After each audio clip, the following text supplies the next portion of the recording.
पापा गल्ले की चाबी मुझे दे दीजिए, ग्राहक आते हैं तो हिसाब करना पड़ता है और आपसे रोज रोज पैसे लेना अच्छा नहीं लगता है। मैं भी 2 बच्चों का पिता हूँ, अब बड़ा हो गया हूँ। आप तो दुकान पर तो आते नहीं है, बस गल्ले में ताला लगा कर रखते हैं और रोज घर मंगवा लेते हैं। उसमें कितना नफा आता है मुझे तो पता ही नहीं चलता है। रमाकांत जी का बड़ा बेटा रमन कहता है। बड़े भाई को देख छोटा बेटा नमन भी कहता है, पापा क्या आपको हम पर विश्वास नहीं है? क्या हम कौन से रुपए अपनी जेब में भर लेंगे? अब दिन रात भैया के साथ में भी दुकान पर लगा रहता हूँ। लोग बातें बनाने लगे हैं कि आपको अपने ही खून पर विश्वास नहीं है। रमाकांत जी दोनों बेटों की बात सुनते हैं और रुपयों का गल्ला अपने साथ कमरे में ले जाते हैं और कमरा बंद कर लेते हैं। देखिए भैया, पापा को कितना भी सुना दो इन्हें कोई फर्क नहीं पड़ता है। मोटी चमड़ी की हो गई है, माँ के जाने के बाद ज्यादा ही सख्ती करने लगे हैं। हमारी तो कोई इज्जत नहीं है, नमन झल्ला कर बोला। नमन तू परेशान ना हो, मैं कोई ना कोई इंतजाम करता हूँ। आखिर अब हमारा भी घर परिवार है और हम पापा से हर महीने पैसे मांगते हुए अच्छे थोड़े लगते हैं। हमें भी हाथ फैलाना अखरता है। तेरी भाभी ने एक योजना बनाई है, मैं जल्दी ही तुझे बताऊंगा। और रमन भी कमरे में चला जाता है। दोनों की पत्नियां खाना बना लेती है और रमाकांत जी भी खाने के लिए बैठ जाते हैं और खाना देखते ही बोले, नमिता बहू आज मूंग की छिलके की दाल क्यों नहीं बनाई?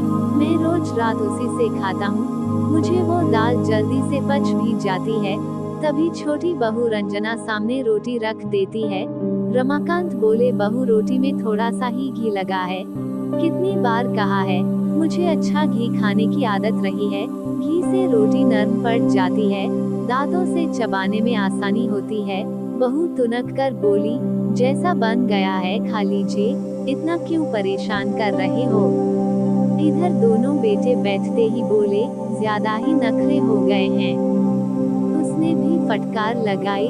रमाकांत जी से ये सब सहन नहीं हुआ और वो चुपचाप खाना छोड़कर अपने कमरे में आ गए। पीछे से बहू नमिता की आवाज आती है, अब कोई बच्चे हैं जो मना कर लाए, इतनी उम्र हो गई है फिर भी समझ नहीं है।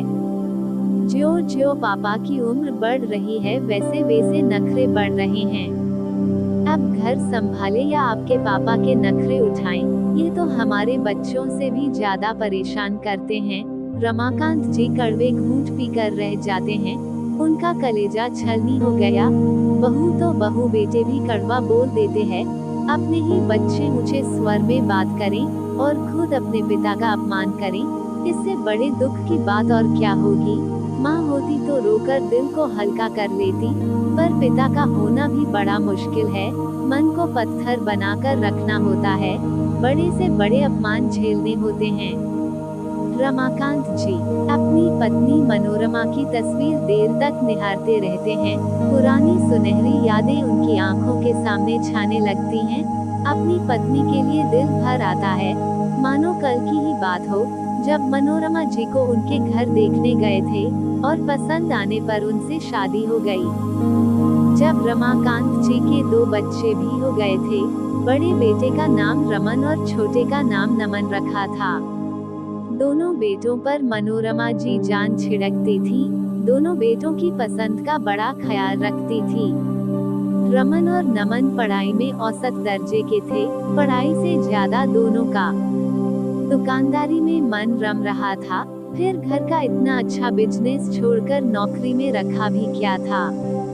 मनोरमा जी ने रमन के लिए नमिता को पसंद किया और जल्दी शादी करवा दी।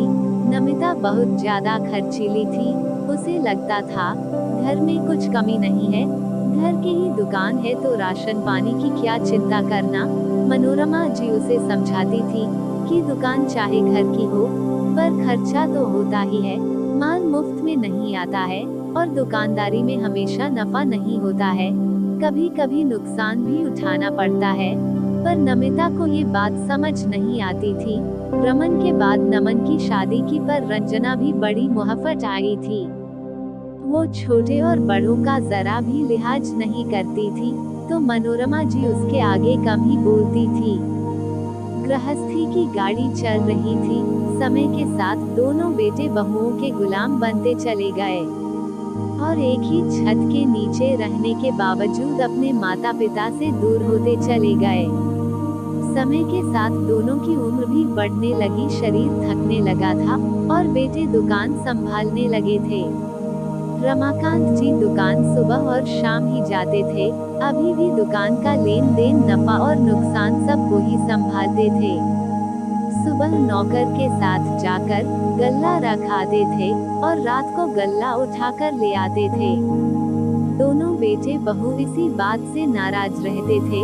मनोरमा जी अपने पति का सीधा स्वभाव जानती थी। यह सब मनोरमा जी ने ही अपने पति को सिखाया था।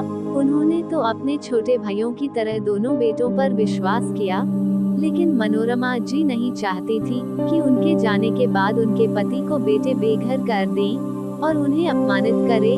मनोरमा जी कैंसर के अंतिम चरण में थी। उन्होंने ही जाते जाते पति से वचन लिया कि वह बेटे और बहू के आगे कमजोर नहीं पड़ेंगे और जायदाद और दुकान जीते जी उन्हें नहीं देंगे।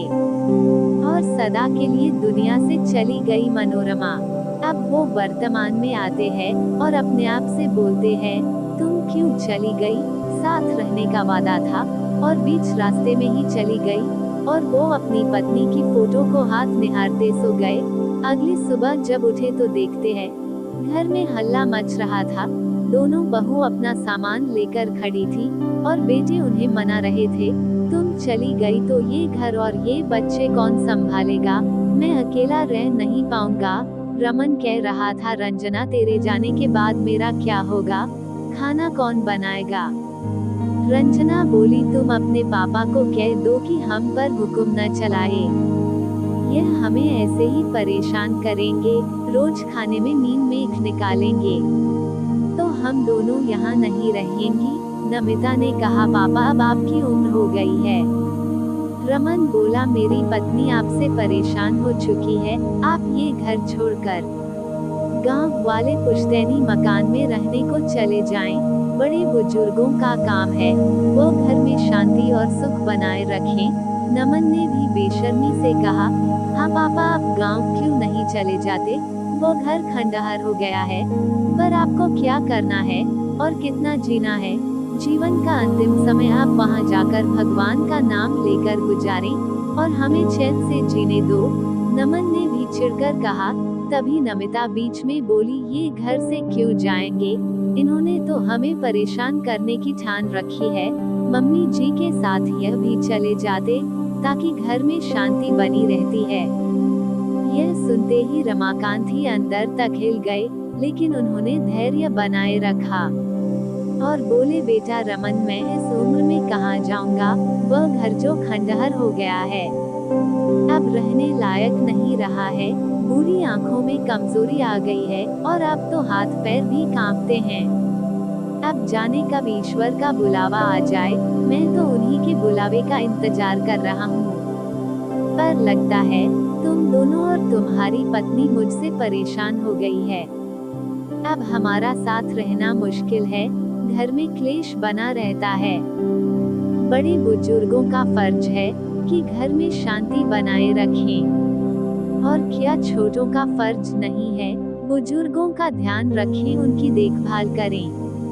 नमिता और रंजना, मैं तुम दोनों से पूछता हूँ, तुम अपने बच्चों और पति की पसंद का ख्याल रखती हो, उनकी पसंद का खाना बनाती हो, तो क्या अपने ससुर को 2 समय का खाना नहीं दे सकती हो? हाथ में तकलीफ होती होगी, तो मैंने भी निर्णय लिया है, अब हम अलग हो जाते हैं और ये घर और दुकान मेरी है। मुझे अफसोस होता है कि तुम दोनों बेटों के पालने से अच्छा तो किसी जानवर को पाला होता, तो वह वफादारी तो निभाता। तुम सब अपने बच्चों और पत्नी को लेकर गांव वाले खंड में चले जाओ।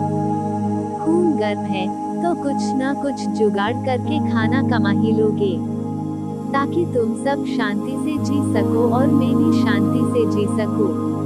अब रोज रोज के ताने बर्दाश्त नहीं होते हैं। जिसकी घर की छत के नीचे तुम सबको आसरा मिला है। तुम उसी जन्मदाता और पालनकर्ता का अपमान करते हो जिस दुकान का तुम खाते हो। वो दुकान मेरी मेहनत का नतीजा है और उसी दुकान के मालिक को 2 मुट्ठी दाल नहीं मिलती है। तुम दोनों से अच्छा है मैं दुकान पर 2 नौकर रख लूंगा और बैठे बैठे खा लूंगा। रमाकांत जी की बातें सुनकर चारों हक्के बक्के रह गए। वो समझते थे कि पापा तो सीधे साधे हैं, वो चुपचाप घर छोड़कर चले जाएंगे, लेकिन मनोरमा जी को पता चल चुका था कि उनके जाने के बाद रमाकांत जी अकेले पड़ जाएंगे। तभी तो उन्होंने वचन लिया था। रमाकांत जी उसे ही निभा रहे थे। आप ऐसा कैसे कर सकते हैं? हम इस उम्र में कहाँ जाएंगे? बच्चों की फीस और खाने पीने का भी तो खर्चा है। आपने एक पल के लिए भी अपने बेटे बहू और पोते पोतियों के बारे में नहीं सोचा? रमन ने कहा, हाँ पापा, ये घर और दुकान हमारा भी तो है, आप हमें इसे कैसे बेदखल कर सकते हैं? नमन ने कहा। रमाकांत बोले, मैं अभी जीवित हूँ और इन सब पर मेरा हक है। तुम सब मेरा ध्यान नहीं रख सकते हो तो इस घर से निकल जाओ और अपना इंतजाम कर लो। तुम्हारे भी बच्चे हैं, कल को तुम्हारे बच्चे भी तुम सबको घर से निकाल दे तो तुम्हें कैसा लगेगा?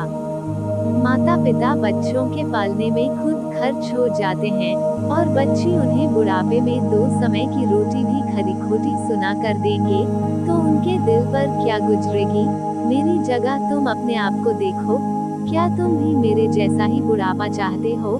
मैंने और मनोरमा ने यह सपनों का घर बनाया था, इसे ऐसे कैसे छोड़कर चला जाऊं? यहाँ के कोने कोने में मेरी मनोरमा बसती है। तुम सबने कितनी आसानी से कह दिया कि यहाँ से चले जाओ। मेरे मन की पीड़ा और दुख का तुम्हें अंदाजा भी नहीं है।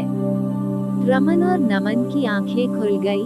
नमिता और रंजना को भी अपने व्यवहार पर शर्मिंदगी महसूस हुई। दोनों बेटे बहुओं ने उनसे माफी मांग ली और घर में रहने देने की अनुमति मांगी। रमाकांत जी मन के सीधे थे, उन्होंने उन्हें माफ कर दिया, पर यह भी चेतावनी दी कि अगर दोनों बेटे बहुएं मिलकर उनका ख्याल नहीं रख सकते हैं तो घर छोड़कर कभी भी जा सकते हैं। रमन, नमन, नमिता और रंजना को अपनी गलती समझ में आ गई। अब सब मिलकर रमाकांत जी का अच्छे से ध्यान रखने लगे। रमाकांत जी रोज अपनी पत्नी को याद करते और मन ही मन उसे धन्यवाद देते, क्योंकि उन्होंने ही तो उन्हें मजबूत बनाया था। माता पिता बच्चों को पाल पोस कर बड़ा कर देते हैं, पर बच्चे अपने माता पिता को कुछ साल भी रख नहीं पाते हैं। बुजुर्गों को अपना भी ध्यान रखना चाहिए। अंतिम समय पर जायदाद और पैसों पर अपना अधिकार बनाए रखना चाहिए। दोस्तों, कहानी कैसी लगी कमेंट करके जरूर बताइएगा। कहानी पसंद आई हो तो ही वीडियो को लाइक शेयर करें और चैनल को सब्सक्राइब करें। वीडियो को पूरा देखने के लिए बहुत बहुत धन्यवाद दोस्तों।